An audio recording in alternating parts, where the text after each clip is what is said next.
Nós voltamos com o Jogo do Poder, recebendo o jornalista Cid Benjamin, que lança na próxima terça-feira, na Livraria da Travessa do Shopping Leblon, o livro Reflexões Rebeldes, pela editora José Olímpio. Cid, você levanta aqui uma tese ainda na sequência das chamadas teses malditas, a tese de que nem toda luta dos trabalhadores deve ser apoiada pelos partidos de esquerda. Ou seja, nem tudo que a classe operária pede deve ser avalizado pelos setores mais à esquerda. Me explica um pouco mais sobre isso.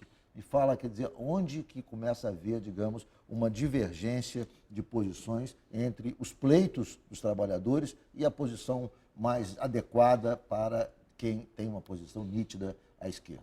Me permita, Ricardo, fazer um complemento, porque não só nem toda luta deve ser apoiada, pelo que eu entendi, como, especialmente, nem toda forma de luta, também especialmente resulte, por exemplo, em uma greve, deve merecer apoio de um partido de esquerda. Exatamente. Revolucionário que seja. Essa talvez seja a mais maldita das teses e que seria importante você Eu vou dar dois exemplos para responder a pergunta de vocês. Primeiro, a luta popular, a explosão popular mais importante do início do século XX foi a revolta contra a vacina obrigatória. E a vacina obrigatória é uma coisa boa. Os pais têm que vacinar os filhos. Claro que foi mal encaminhada, de forma autoritária, etc. Mas o Rio de Janeiro ficou em polvorosa durante uma semana quase, por uma luta de trabalhadores, que era errada. Entende? Voltando mais para perto... Mas nesse caso, o contexto que o Rio de Janeiro vivia naquele momento não justificava a revolta? Justificava a revolta, não o apoio... Quer dizer, uma revolta espontânea explicava, mas as pessoas mais lúcidas de esquerda não tinham que apoiar só porque são trabalhadores revoltados. Voltando mais para perto, recentemente o Sindicato Metalúrgico do ABC fez uma aliança com as montadoras, para conseguir isenção de impostos para as fábricas, de IPI, e como condição deles terem um aumento do salário. Essa luta corporativa, no mau sentido, ela não traz nada para a sociedade. Aliás, ela é contra a sociedade. Vai tirar dinheiro que podia estar sendo aplicado em saúde, educação, em segurança pública, etc.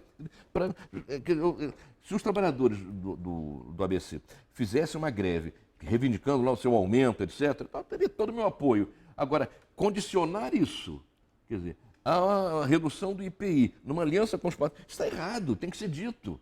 Tem que ser dito pela esquerda. Tem que ter coragem de dizer certas coisas, isso não é assim. Eu vou dar um outro exemplo. Por exemplo, a tal da tarifa zero dos transportes. É um troço simpático.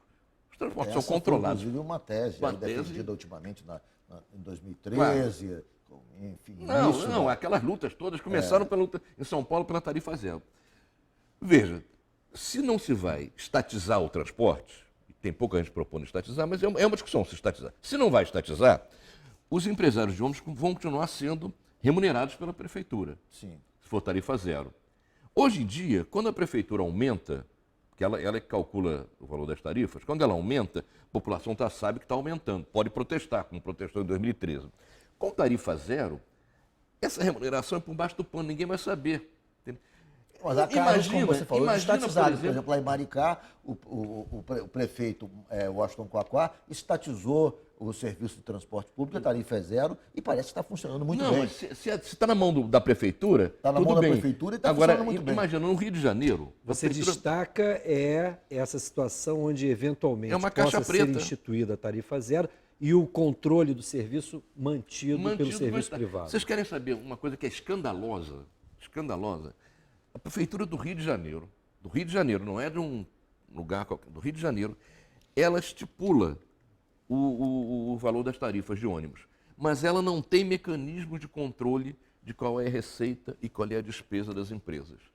Ela recebe esses dados dos empresários de ônibus. Imagina uma prefeitura como essa, do seu Eduardo Paes, que aceita em confiança os dados dos empresários de ônibus, para que então ele faça o cálculo da tarifa.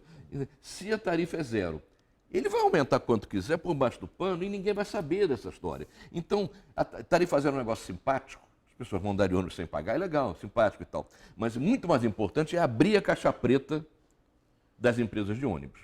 Aí esse é o primeiro Cid, e voltando à questão da forma, quer dizer, de luta, que tipo de greve você acha que não pode ser apoiado? Que tipo de greve você acha que a esquerda, os partidos de esquerda não podem ficar do lado? Eu vou dizer o seguinte, eu acho que o direito de greve é sagrado, ninguém deve ser punido por fazer greve, inclusive, mesmo no funcionalismo público.